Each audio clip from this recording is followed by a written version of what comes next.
Hello and welcome to True Faith Presents The Charlotte Show. I'm joined today by Alex Hurst and Ben Wade, but right now only Alex is here. And I'm going to take full responsibility for that, actually, because it's my fault. I was making myself a melt for my tea, a little tuna melt, and it took longer than I meant it to. And I didn't send the link until about a minute ago. So we can forgive Ben. Anyway, hello, Alex. Thank you for joining me. Hello, Charlotte. Thank you for having me. It is a joy and a pleasure. So we've got Arsenal tomorrow. I called this Cup Fever, but I don't think... Oh, Ben's here. Oh, you lucky devils. He's back. Ben, we are live. Apologies. It is my fault, I think. Well, a couple of connection issues myself, but I'm here.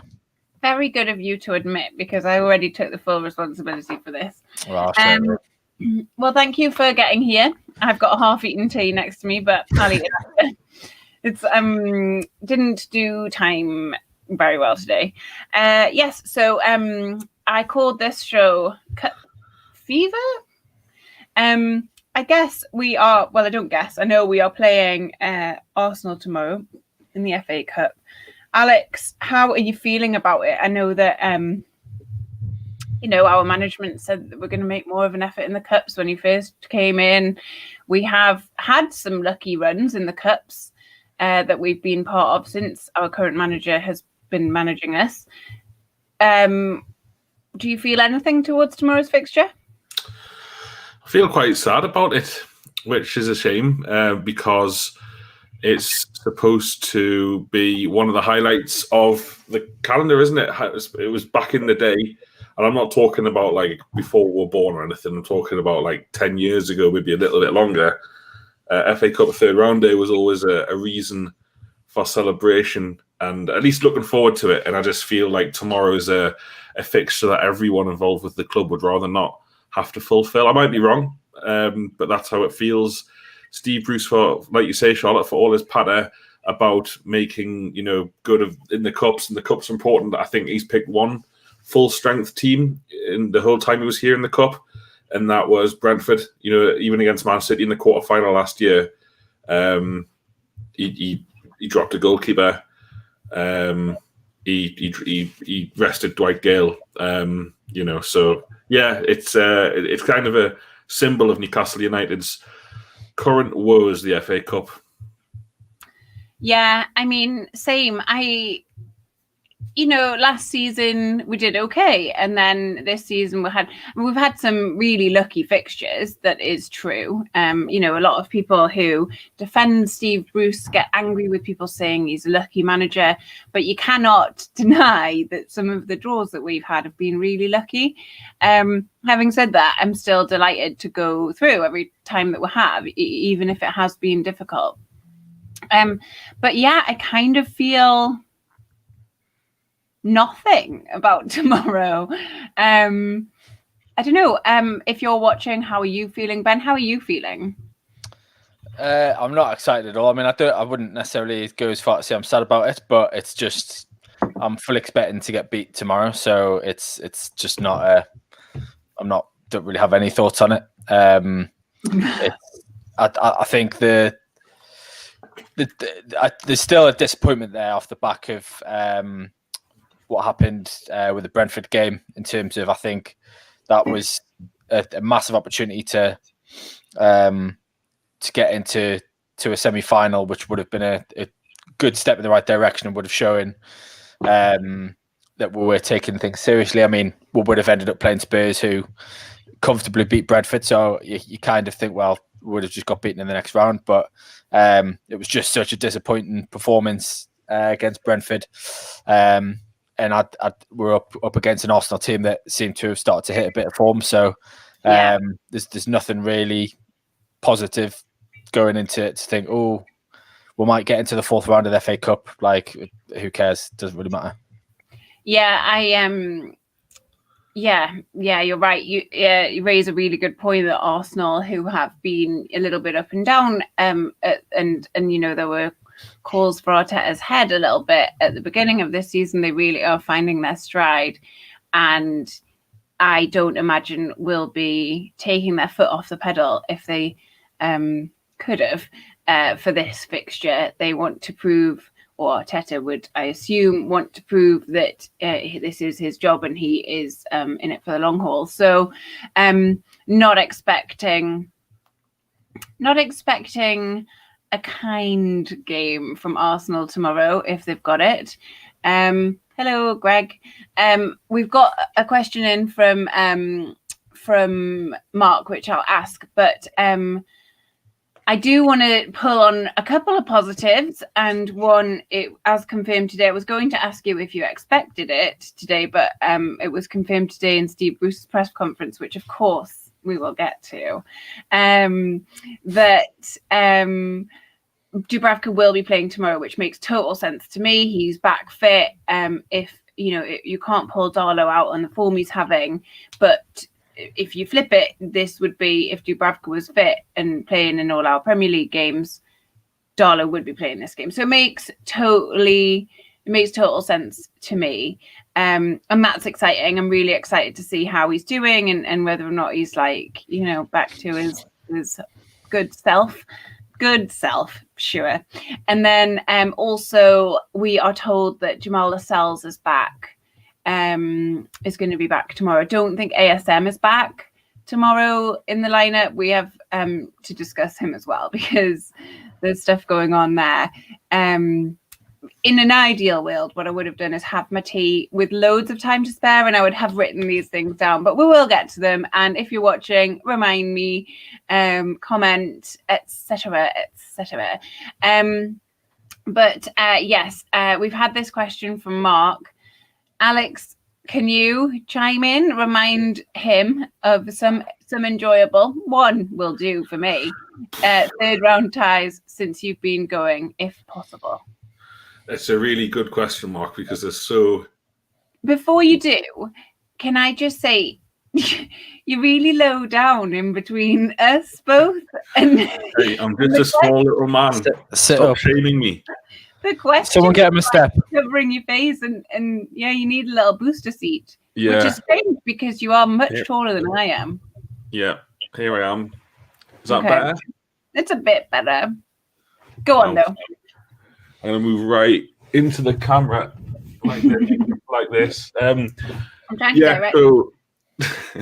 So it's just the same, isn't it? Just the same. Anyway, yeah, Mark, it's a good question because there's been so few since I've been going. I think the first one I went to was against Crystal Palace, 2-0, and 102. Good cup run that year. Possibly could have won it. I thought we were the better team against Arsenal in the quarter-final at home and put in my customary pathetic performance in the quarter-final replay. But we played Palace. And one of the things that disappointed me that year when I was like 11 was that I think it was only 36,000 turned up for it in the third round, and 3,000, 4,000 of them were Palace fans. So that's probably me earliest memory of the FA Cup. I think, even if you go like Mansfield under Souness, when we won 1-0 and Shearer equalled Melbourne's goal record, that was a canny day. 40,000 there for that. But we were terrible. Mansfield should have won the game. Typical Souness performance. And then under Ashley, it's been, who we've beaten in the third round. It's like hardly anyone. I just remember in the Championship going to Birmingham away with my ex-girlfriend under Rafa, and we drew 1-1. And it was, literally the most pointless thing in the world because Rafa has since said that the club pretty much wanted to get knocked out of the FA Cup to concentrate on promotion. I wish I'd known that before I'd travelled. Yeah. Oh, but it's a good experience with, what is now your ex-girlfriend. So maybe actually it's just a bad one altogether. You can just wrap it up and put it in the bin. Took it to 2 games, Charlotte. Bristol City away and Birmingham away. Did she enjoy them? Neither. Oh, well, that's a shame. X for a reason. Let's not get too bogged down in it. I'm sure that Mark has plenty of we've lost him. We've lost his face. How disappointing. Maybe he's embarrassed of how low down he was. He's gone to get his booster seat, hasn't he, I think? Get it out of the car. There he is. Oh my God. And he's miraculously our height with his booster seat. Yeah, you've got your booster seat out of the car. Well done. Yeah, Mark being as he is Newcastle United 1980 to 1994 videos may well have a bit more memories and stuff on third round ties to share, but yes, you're right, we don't really get this far, and especially not under this ownership. It's not really a priority, is it? So that's a shame. That is a shame. We had a question on Twitter which I need to pull up, but we've had one here from Chris Shipman. Hello, Chris Shipman. Imagine for a second that NUFC gets a final. Can you imagine that? Imagine if we actually do it. It just, I can't. I genuinely, like, I'm so stunted by this club now that my imagination won't go that far. I don't know about you guys. Anyway, they're therefore obliged to resurrect the tradition of a novelty cup final song. That's a great question. Which washed up pop act do they duet with for a #1 single? I don't think it would be washed. Well, I guess my answer is going to be Ant and Dec as PJ and Duncan, but they're not washed up pop act. They're just not a pop act anymore, but they are still really famous and brilliant. So they have to resurrect it. What do you think, Ben? Who would you like to see NUFC duet with? Daphne and Celeste, like UGLY springs to mind. Why? I don't know, just because it's horrific to watch, isn't it? And they're a pop duet from my youth. Daphne and Celeste are still going, I think. Are they? Bloody hell. Yeah, I'm sure I read something like not that long ago where they are still going. David White said PJ and Duncan. Yes, correct. That is watch them wreck the mic. That's, yeah, you don't want Matt Ritchie anywhere near a microphone, do you? Or he literally will wreck it. What do you think, Alex? Who would you like to see us duet with? Yeah, I don't have an answer as good as Ben's. I'd say Dire Straits because, you know, local hero and that. They just should sing, add some words to local hero, and it would be massive. Everyone would get on board with that. Just Charlotte, to contrast your pessimism, when we beat West Brom last year, do you remember there was a fire alarm in the hotel? Yes, I remember it very vividly because it was 2:00 in the morning and I was asleep. So this is the Mercury Hotel on a big roundabout near West Brom's ground. I couldn't get back to sleep after this stupid fire alarm. I'm going to assume it was Newcastle fans. It was some stupid Newcastle fans set the fire alarm. No, it was someone smoking. Oh, yeah, no, it could have been. But there was an aluminium conference on in the same hotel. So could have been one of those mad heads. Imagine if you were in the aluminium business and also a Newcastle fan. Two birds in that. Anyway, what a time. I booked and paid for hotels at King's Cross for both the semi-final and the final whole weekends, and then forgot about them. Then the pandemic came, and fortunately, I was automatically refunded my money by Booking.com. So 3 cheers for Booking.com. But yeah, I thought, you know what? Once we beat West Brom, I was like, we'll beat Man City, be absolutely fine, man. That was wrong. Well, I think we would have had a better chance on the sort of run of form we were having, and if we were in the ground, because it was at home. It was 8 p.m, wasn't it, on a Saturday? It's supposed to be. It was going to just, so even if we hadn't won, it would have been just a mint day. I miss them so much. That's good though, and we're not sponsored by Booking.com, but if you work for them, give me a call. Would like to be. I said would like to be, but then I would love to be. You legally can't use it at the minute, so I don't know if they're doing advertising. Oh my god! Not allowed at your house, are you? Well, yeah, you could use it for the future. Yes, you could. Get off that website. There's police like guns through your bedroom window. You are not allowed. Don't you browse for holidays, you sick. Well, I'm not going to swear. Okay, we did have a question from David White, who I think is watching. I think he and I had the same. Yeah, PJ and Duncan. Hi, David. Yeah, he asked us a question on Twitter, and it was with Sheffield United on Tuesday, which is obviously only short days after we play Arsenal, and our form dipping. That's such a sweet way of saying we're shite and we've been shite for ages. Do you think Bruce will still attack the cup or play a weakened side to focus on the league? It's a good question. What do we think? We're out of this Christmas crunch, if you will. So we don't have to rotate the squad. Not that was something that seemed to be a priority. Ben, do you think it'll be a weakened side? Do you think it'll be, or I guess we just don't have that many options. Yeah, I mean, it's hard to kind of think what is a weakened team to what we've already can put out. I mean, it's already looking pretty weak. I don't really know what. I mean, I suppose Carroll would come in for a weekend team. I mean, we haven't got options. The reality is we haven't really got any options. I mean, the players, the squad sort of rotation that he's tried to do is kind of coincided with players falling out of form as well, so or getting injured. So there's not really a huge number of options. I mean, you would have probably said Matty Longstaff would come into an opportunity, but then he's probably in our first choice at the moment after some decent performances recently. So it's not. I don't see it happening really. I think the reality is we haven't got a massive squad and huge numbers of options, so it'll probably look something similar to what the team normally looks like. Maybe you might give Dwight Gale a run out. And then I think probably Jamal Lewis will probably come back in. Who knows whether he should be starting? He definitely won't. He's got a knock. Is he? So that's what I mean.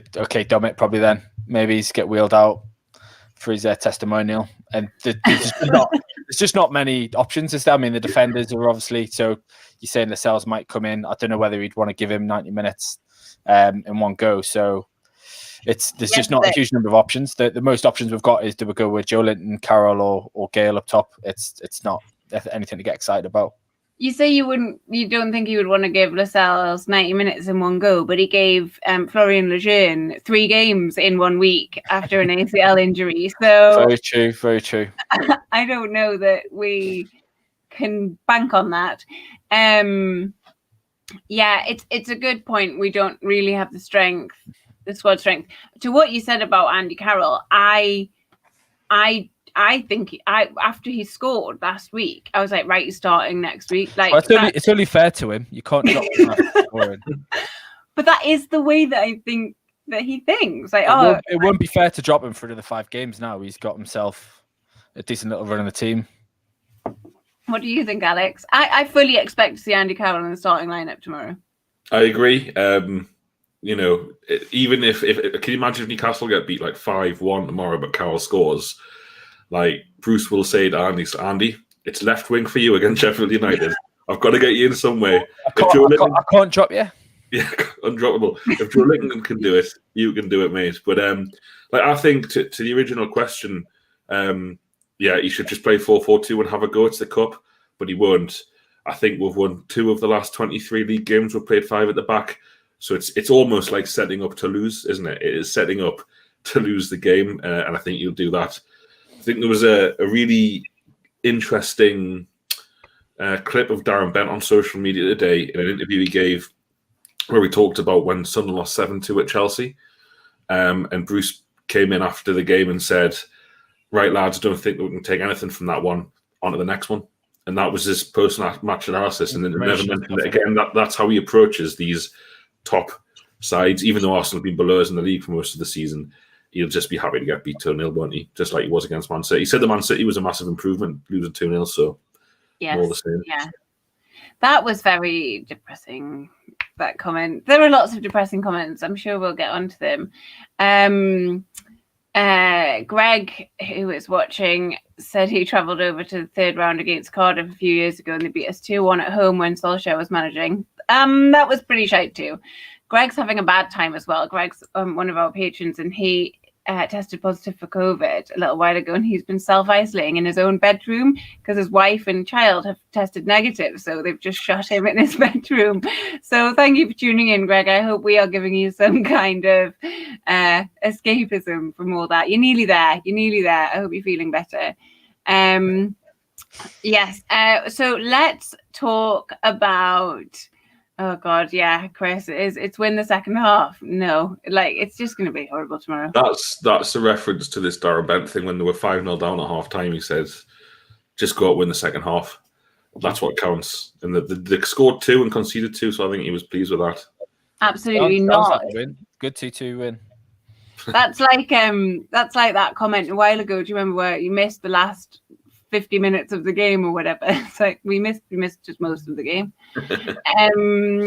Okay, what have we got here? What do we have? We've got somebody saying hello from France. Wife bought us a robot Hoover. It's useless, goes pointlessly round in circles, terrifies the cat, gets stuck in corners. Had to call it Bruce. Happy weekend from France. Bon weekend to you, George. And it is weekend in French. I'm not just being an idiot. Norman had a nightmare with one of those Hoovers where it hoovered up some mess from his cat and then smeared it robotically smeared mess all over his house. Oh, it was horrible. Oh, it's one of my favorite stories, but it's disgusting. So over to Bruce, I suppose. Let's talk about him. Let's talk about Stephen Bruce. Deep breath, Alex. That's right. So he did his press conference today. Oh, cheers. Hello, Greg. Yes, he did his press conference today, which is one of the days I look forward to every week because I never did with Rafa or with any of our previous managers, really. Well, having Pardew maybe because it's entertainment. But you never know what's going to be said and you never know what's going to... And I don't think even... Steve really does he? So today there's a couple of comments that have come out.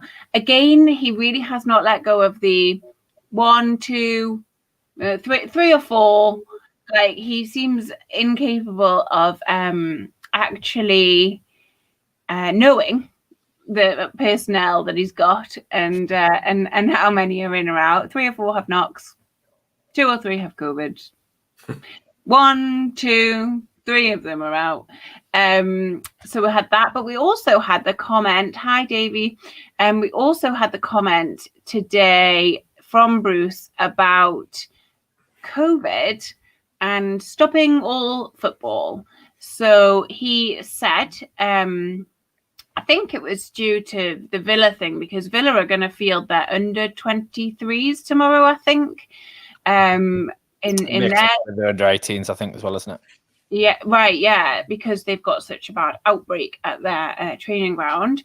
Unsurprising, given the news, which I really don't want to. I want to provide a space of escapism from all of that for people watching.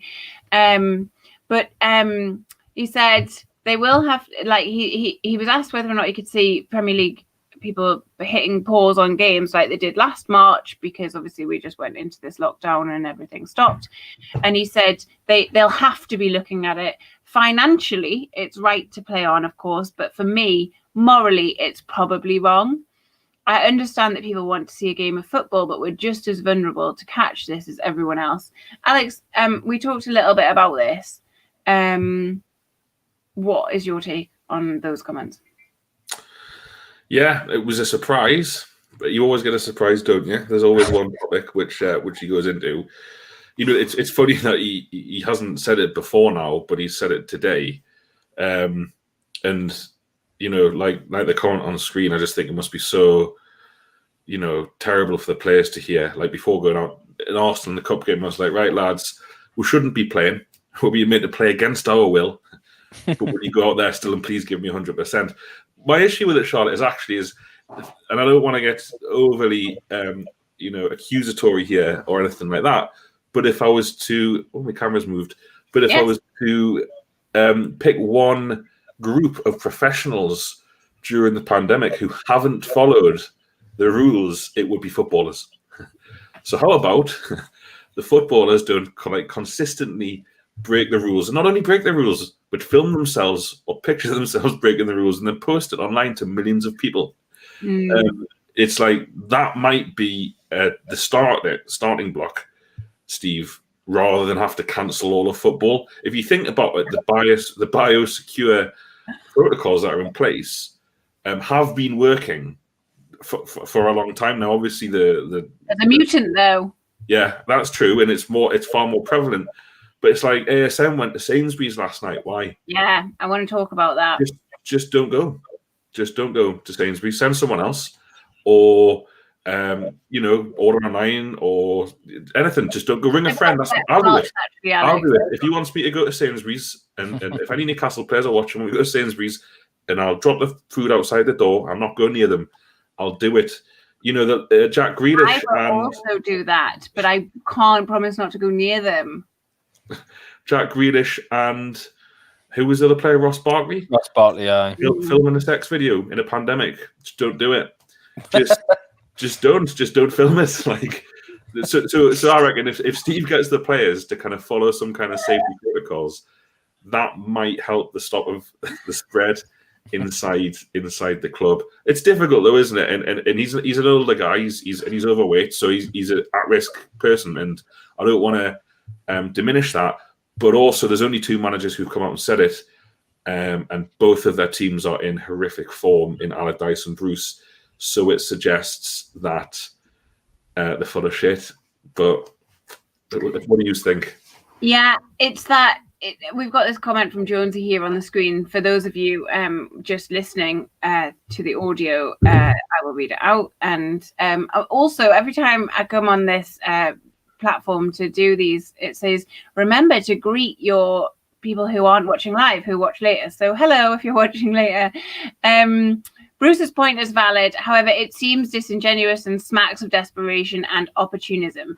Yes, I totally agree.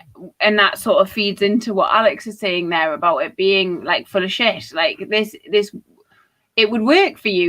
You would continue to have a job if everything stopped for a minute or two.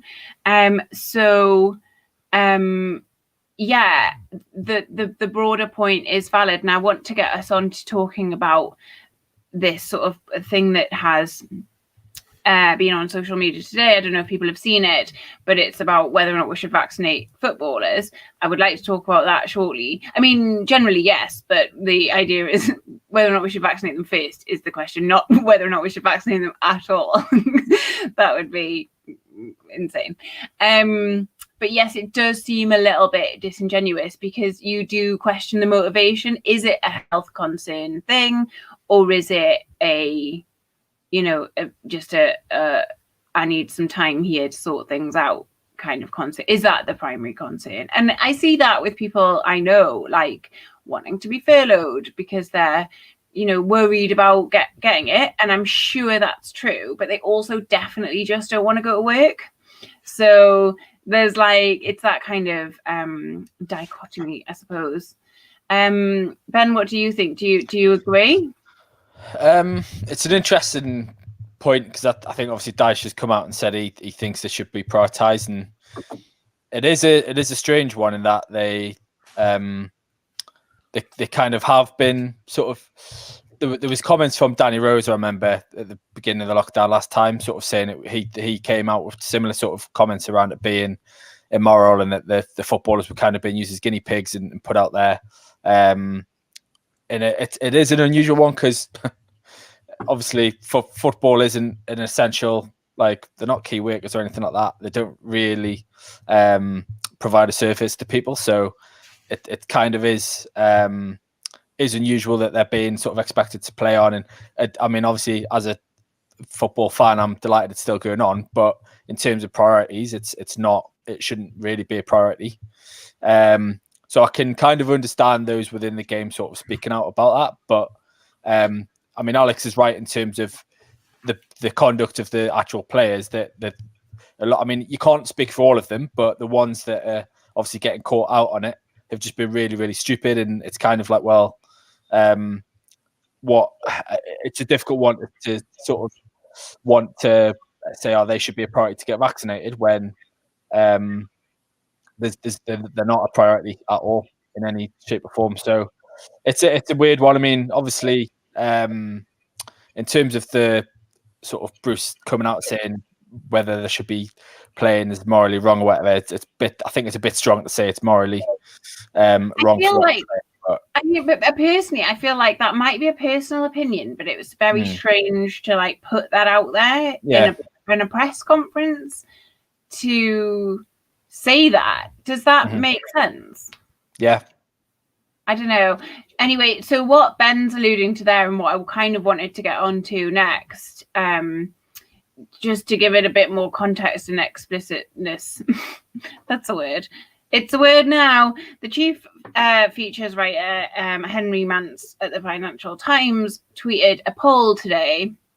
Say, should we vaccinate Premier League footballers now before some elderly people to help ensure live sport in lockdown? In exchange, clubs give money to the charity NHS.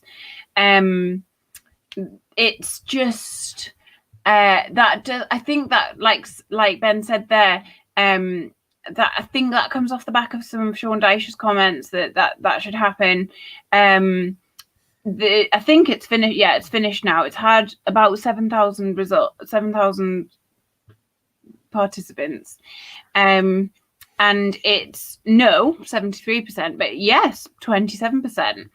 And he goes on to say, like, to play devil's advocate, if you put saving lives above entertainment in all circumstances, you would abolish public funding for the arts and put it into the NHS. We don't do that. But equally, I think if you're looking at it like that, we're also not saying vaccinate every actor, vaccinate every director, vaccinate every music composer, all of the people that provide us with entertainment. People are desperate to go to the theatre or to the cinema or, all of those. Vaccinate everybody who sells popcorn because they're part of this entertainment, business. If you're going to be as broad stroke as that, you might as well. And then it becomes everybody should just be vaccinated. You go back to vaccinating the vulnerable. Personally, I don't think that footballers should be vaccinated ahead of the vulnerable in our society. Alex, what's your take? I agree with you about this, but also about your previous comment about Bruce in the press conference. I know he hasn't said this, but it's so tone deaf, isn't it, Sean? It's one thing to have a mad thought. It's another one to choose to tell everyone your mad thoughts. What does he think he's going to influence the vaccination program with this? I mean, not to put too fine a point on that, because you spoke very well there, Charlotte. I think the people closest to the top of the vaccine list are quite vulnerable to dying if they get the illness. We know footballers aren't, and for reasons alluded to, we also know a lot of them aren't that fussed about catching it, or they wouldn't put themselves in these situations. So it's a no from me. I would love to know where that 23% has come from on that poll, because that is a madness. Well, I think Wieldy put there, Chris just said, vaccinate. Alex says, well, vaccinate everybody. I'm behind you, Chris. If you can sort us out, mate. I don't want to be sorted out. Football was put back on for the morale of the country. That's what came out when they had to finish last season. If it's a problem, then it should be stopped. Was it is that what they said? Football was put back on because there were contractual obligations and money to be made or lost. I think. Agreed. Excuse me. Agreed. If it is a problem, it should be stopped. If it's a massive problem, but if certain parts can go on and they are happy to go on, then I mean, I don't know. I'm not in charge, and I'm glad I'm not in charge of all of this. Ben, do you think that footballers should be vaccinated before my 99-year-old granddad who served in the war? I mean, him specifically, yes, but no, not. It is just a bizarre thing. I mean, as I say, I appreciate the football. So as I say, when Danny Rose came out with it last time, you can kind of understand if they were genuinely worried and taking things seriously, I think they'd have a point. But as Alex alluded to before, the reality is the majority of them are out like on the lasher every weekend at the seams, having parties, having all sorts of visitors round, and it just makes them mockery of video, don't you? Those people, yeah. So it's just like, I don't know. It's hard to have any sort of sympathy when they're blatantly just disobeying the rules like that. So I don't see why they should be prioritized above any other people. Yeah, I agree, and I think it was probably mooted, and it should have been mooted if it wasn't in the bodies that have chosen this priority list. Like, what about the people who are entertaining? I was about to say entertainers, but that like rings a little bit too close to the bone, doesn't it? Because they are not entertaining us. But I'm sure that was a consideration, but no. It is interesting. Just one thing I was going to say, actually, it is interesting when you look at, like, I know it's different to other sports, but for example, you look at like cricket's one of the big sort of ones in terms of the biosecure bubbles and things like that. So obviously England are out in Sri Lanka at the minute, and there's 2 players they're having to isolate. Yeah. One of them's tested positive, and yeah, I remember the whole thing about Jofra Archer nipped home during the during the last test series it was on, and basically got like hounded by the press at the time, and there was a lot of sort of negative media reaction to it. And it's like, to compare that to what the footballers are having, so they're not having to live in these sort of biosecure bubbles in the sort of pressures that brings, and it's kind of like it's just interesting. I suppose it's just an interesting comparison that they've got a much sort of more relaxed leash, I guess, in terms, pardon the pun, regarding the dog, but they're as you say, they're allowed to go out to shops and things like that, and there is other sportsmen that are literally having to live in the hotel room for literally weeks, months on end, like the Twixes did. So, like, in terms of priorities just in sportsmen, I don't even think the footballers really should be the priorities in terms of getting created. Do you know what I mean? It's just... Yeah, that makes sense. It's a good point. If we're starting to think about, prioritizing sports people, the ones who are doing it properly, maybe... I mean, they've gone abroad to a foreign country and all that. There's probably a lot more risks to what the cricketers are going through, for example, than our lads shopping in Sainsbury's. Yeah, so Wieldy said, is it Wieldy? Yeah. I can't see why footballers can't go to the supermarket for a loaf of bread and a pint of milk. They're people too. He's just back from France. I doubt he had anything in. Well, yeah, but he's supposed to isolate when he gets back from France if he flew in, or however he got here. He's supposed to isolate. And I know that there are certain rules about business travel and being able to sort of do that. This is not that. And I think the club have a bit of a PR thing on their hands, because ASM got ill. He went back to France, probably when he was ill. Maybe we haven't really talked about that. Fine. Okay, he's got better. He's back. He's only been back this week or something. They've only the club have kind of said that as well. I think in the press conference, and then he was photographed, like somebody who works in Sainsbury's photographed a selfie with him, being like, he's not in France, he's here, he's in my Sainsbury's. And he probably did have nothing in. But again, Alex would have happily gone and got his groceries.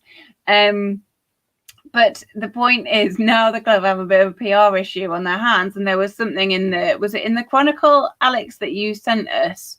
Or someone sent us that said, I'll see if I can get it up here, that they are now trying to find out when he came back. I think the club said that publicly.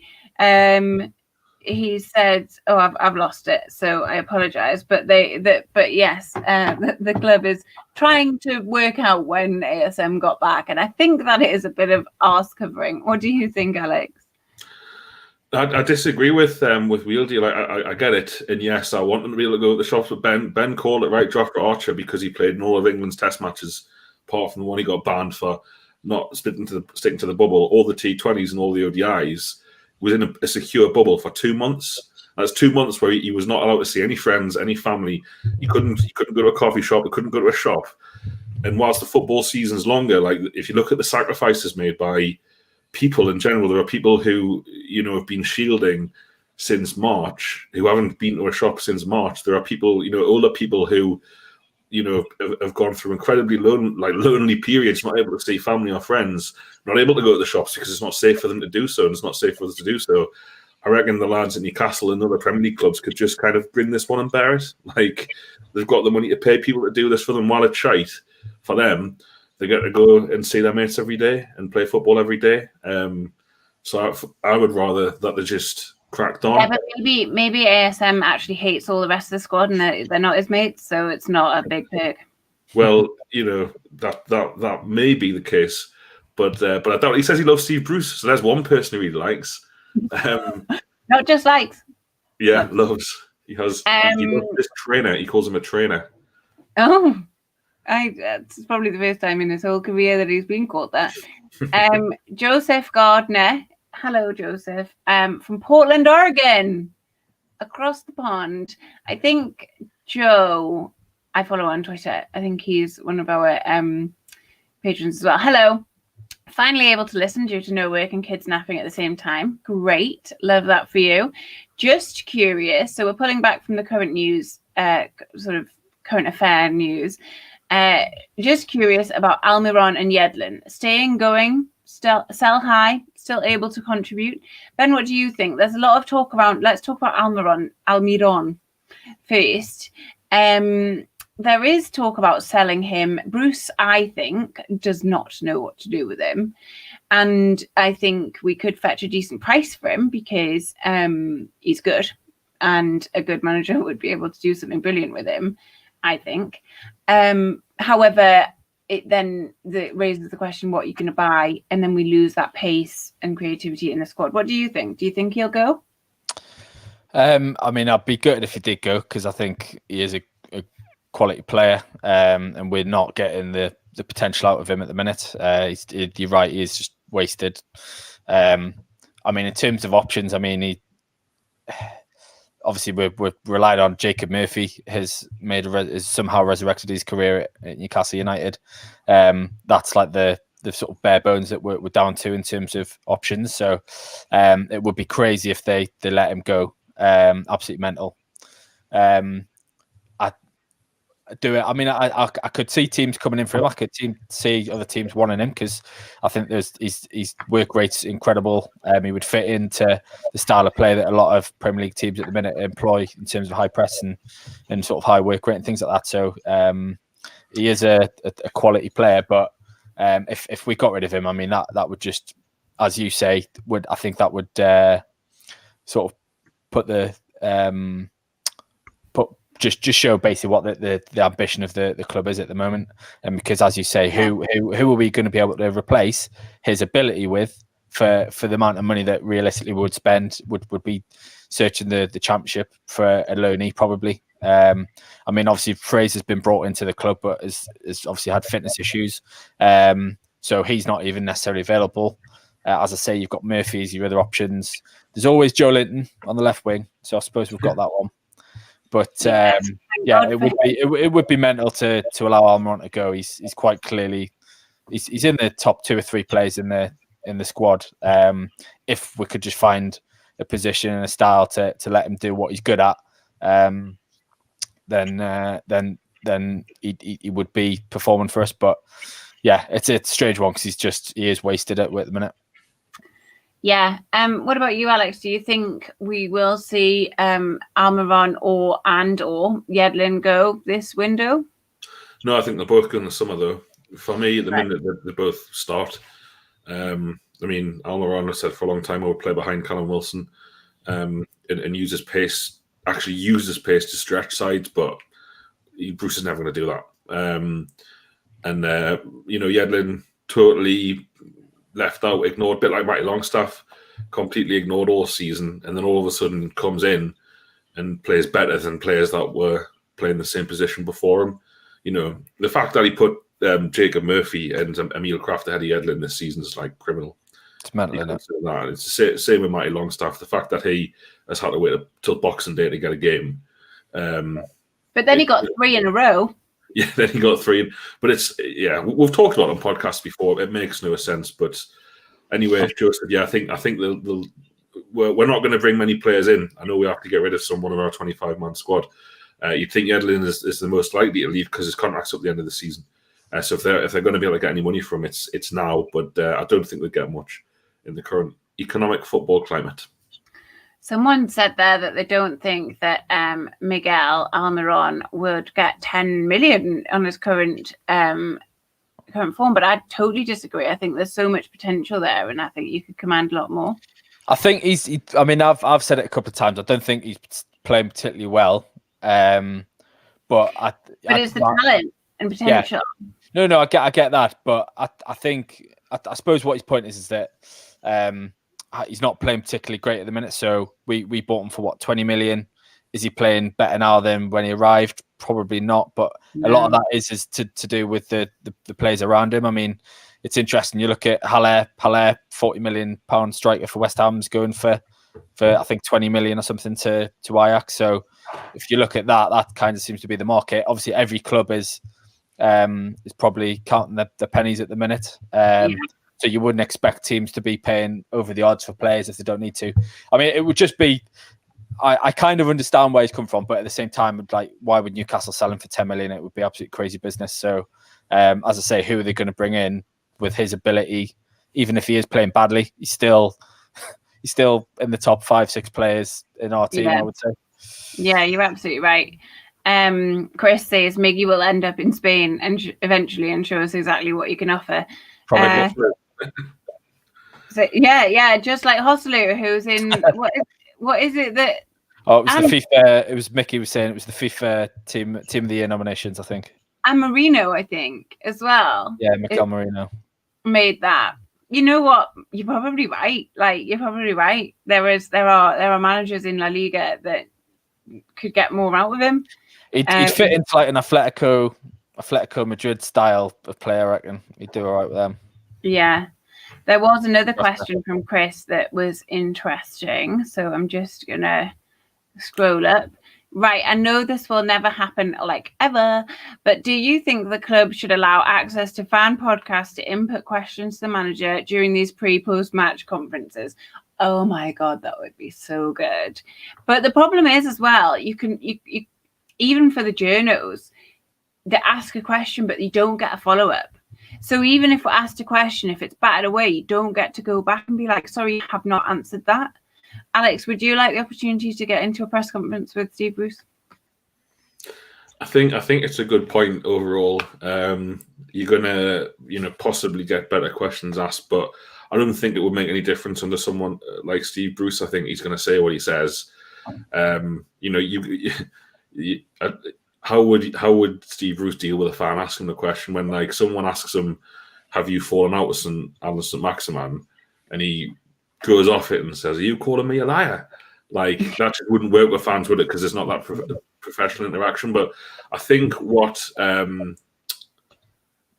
other clubs do is they will have podcasts along on like the pre-season tour. Let them meet up with the manager a couple of times a season for a longer podcast. So I think it'd be more beneficial for the club anyway if they would let us do that. Say give each podcast one. It would be great to have more than one, but let's be realistic. Each reasonable podcast, and by reasonable I mean kind of well-founded, been going for a little while, and clearly have some sort of following in the fan base. Give them one. One person gets one at the start of the season, someone gets the middle, someone else gets the end. I think that would be good rather than press conferences. And to be honest with you, I couldn't get away from work anyway. So, well, they're all on Zoom now, aren't they? But yeah, exactly. Pre-plague, post-plague, hopefully. Do you think they'll go back to in person? It works so well for him. Being on Zoom, I can imagine them being like, "This was more convenient, so actually, we're just going to do this." Yeah, I agree. I think you get to questions, you'd be like, "Oh, I've lost my connection." Oh, you've obviously got bad internet wherever you are, Ben. I'll have to drop you. Would you want to be in a press conference? I think Alex raised a good point. Like, I don't feel like I mean, it's one thing with Steve Bruce, but if you look back to Rafa, and I know people don't, get annoyed with us looking back to Rafa, but his press conferences were like shut down. Like, he knew what he wanted to say, and he would say that. And anything that came in, he would still say what he wanted to say. Like, there wasn't a lot of deviation from the message. More political. Yeah, it is more political, but it worked. It's not about that. It's about like giving, the information that you want to give, and there is something to be said for a middle ground between like him and maybe Steve Bruce, who just comes in and doesn't seem to have, lockdown on a message. He just says whatever. And maybe I'm wrong. That's just the interpretation that I have of his press conferences. But I don't feel like they're the forum I want to be in with him. Like, I agree with Alex, like something pre-season or some kind of like something else. I just want to sit down with a tape recorder and have lunch with him. That's what I want. What do you want? Ben, I'm asking you. I don't want any of that. I'm all right, Steve. Thanks. I've got plans actually. Sorry, I'm busy. I'm fascinated. I think it would be so interesting, don't you, to like sit down and really try and like needle. Not with Steve Bruce. I don't think he's.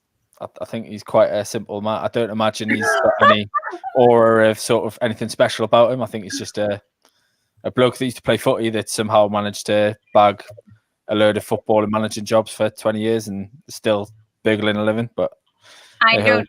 Well, I'm that latter maybe, but I don't agree. I think everyone has like interesting things about them, and you can scratch and you'll find it. I really. He's obviously got his books. It would be interesting to ask him. See, I could sit and have a full like 2-hour conversation with him about those books. Like, I'm so interested. Why did you do that? Why did you decide to do it?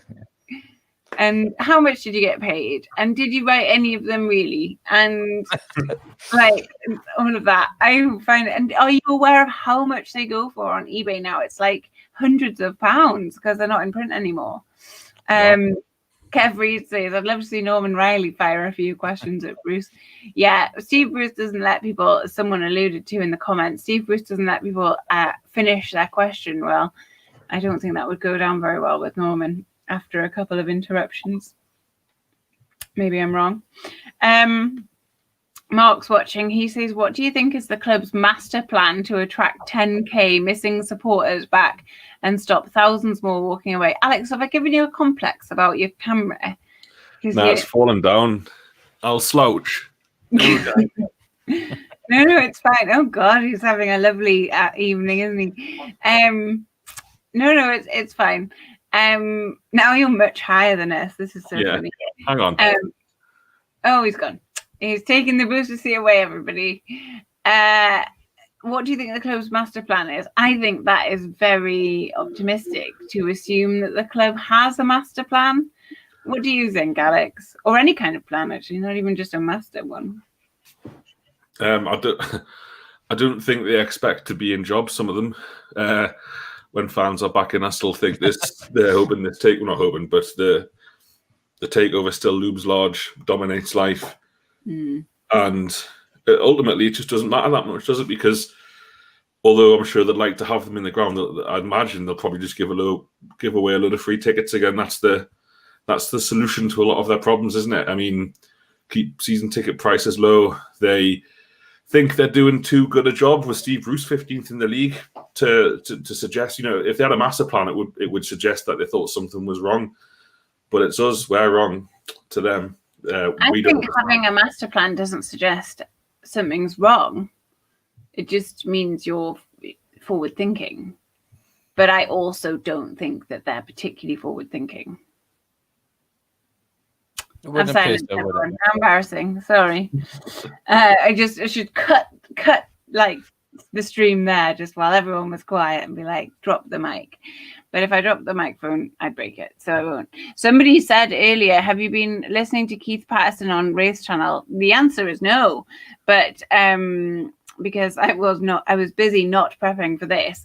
But if there are interesting things, do let us know. We're interested. someone says, shows a situation at the minute, back to the sort of selling question, where we would consider to sell Almiron but continue to play Joe Linton no matter how he plays. Well, we talked about this before the last game, that